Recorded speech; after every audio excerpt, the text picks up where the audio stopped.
Voici la leçon amorcée déjà en classe sur les subordonnés en if.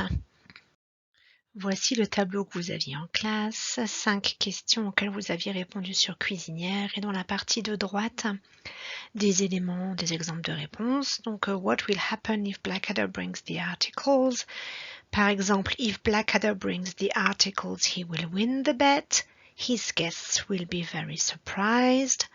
What will happen if Blackadder doesn't bring the articles?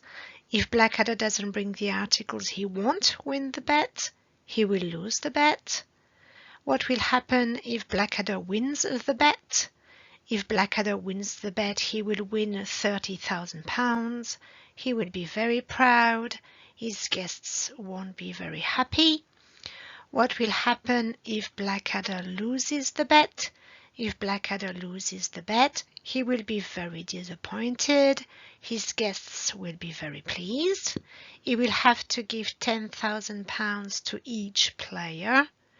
What will happen if Blackadder's guests win the bet?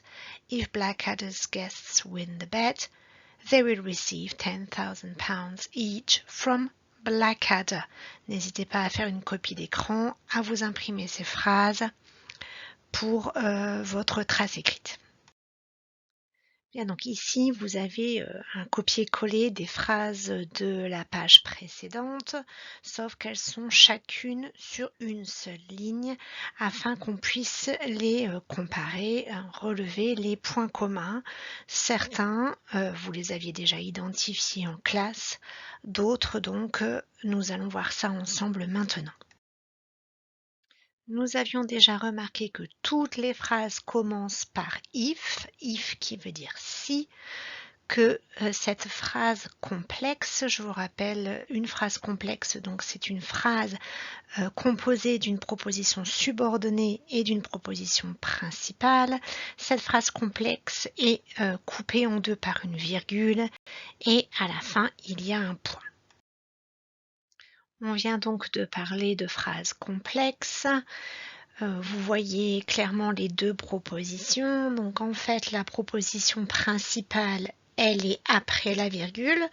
Donc he will lose the bet, dernière phrase, c'est la proposition principale. Entre if et la virgule, il s'agit là de la proposition subordonnée. Notez qu'on peut couper la phrase au niveau de la virgule et inverser l'ordre des propositions. On peut très bien, par exemple, pour la première phrase, avoir He will win the bet if Blackadder brings the articles. Donc peut-être que logiquement, on aurait plutôt Blackadder will win the bet if he brings the articles. Mais on peut très bien échanger l'ordre des propositions. On n'est pas systématiquement obligé de commencer par if. Alors observons de plus près les propositions principales, donc ce qui se trouve entre la virgule et le point final. Le point commun qui saute aux yeux, c'est que chaque proposition principale comporte le mot will. Donc will, c'est un auxiliaire de mode. Je vous l'ai mis en marron. En marron un peu plus clair, vous voyez want, qui est la forme négative de will, forme contractée négative. Donc en fait, c'est will plus not collés ensemble. C'est la seule contraction irrégulière de la langue anglaise. Donc want, en fait, à l'intérieur, il y a will caché. Donc on voit bien que dans chacune de ces propositions principales, il y a l'auxiliaire will qui est suivi d'un verbe qui est à l'infinitif. Vous le voyez en bleu clair sous les yeux.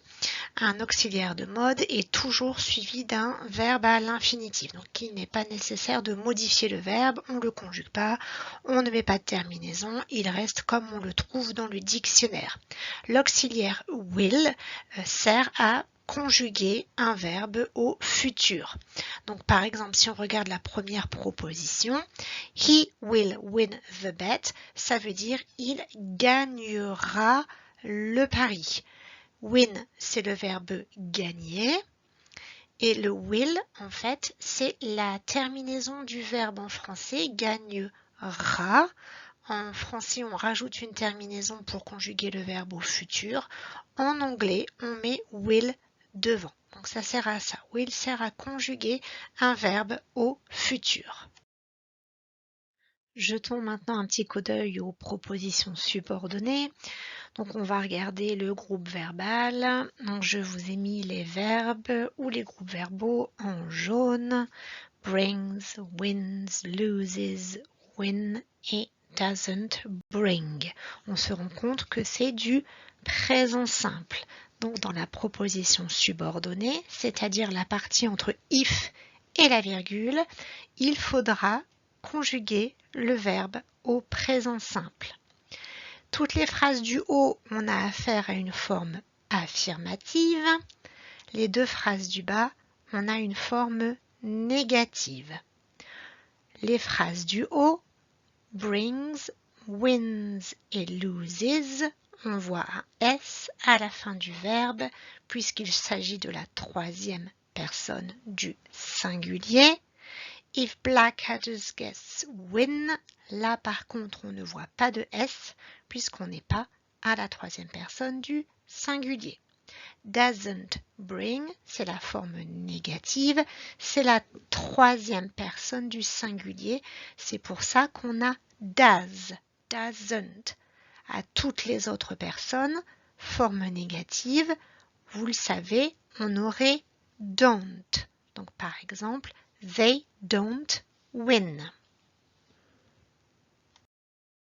Voici la leçon si on devait la schématiser.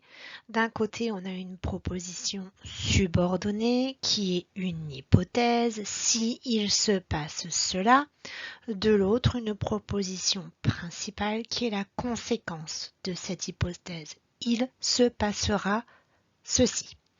Donc dans la proposition subordonnée, elle débutera avec un if et on aura du présent simple. Dans la partie proposition principale, on aura will ou want à la forme négative et derrière le verbe à l'infinitif.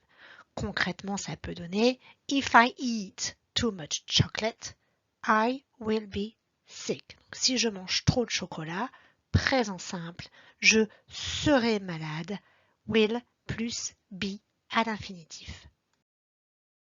Dernière petite remarque et rappel, on peut inverser l'ordre de la proposition principale et de la proposition subordonnée.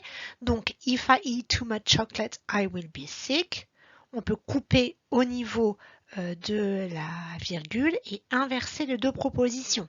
Ça donnera I will be sick if I eat too much chocolate. Donc, je serai malade si je mange trop de chocolat. En tout cas, dans la proposition principale, on a toujours notre will plus le verbe à l'infinitif. Dans notre proposition subordonnée, commençant par if, on a du présent simple. Avant de terminer cette leçon, petit rappel de la conjugaison du présent simple d'un verbe. Ici, j'ai pris le verbe manger, eat, conjugué au présent simple à toutes les personnes. Partie de gauche, la forme affirmative. Vous voyez que ça reste toujours pareil. I eat, you eat, he, she eat, eats. On y revient. We eat, you eat, they eat. Donc, on prend le sujet et on met le verbe. C'est pour ça que ça s'appelle le présent simple. C'est pas compliqué. La seule chose qu'il faut avoir en tête, c'est la zone dangereuse. Troisième personne du singulier, le verbe prend un S. C'est pour ça qu'on voit eats avec un S. Attention au cas particulier, les verbes qui se terminent par O, comme go, les verbes qui se terminent en CH comme watch ou en SH comme wash, la terminaison sera ES. Donc ça donnera he goes avec ES à la fin, he watches avec ES, he washes avec ES. Partie de droite, vous avez la forme négative. Il suffit de rajouter don't entre le sujet et le verbe. I don't eat, you don't eat. Attention, troisième personne du singulier, on a cette histoire de S. Il se déplace, il va sur l'auxiliaire.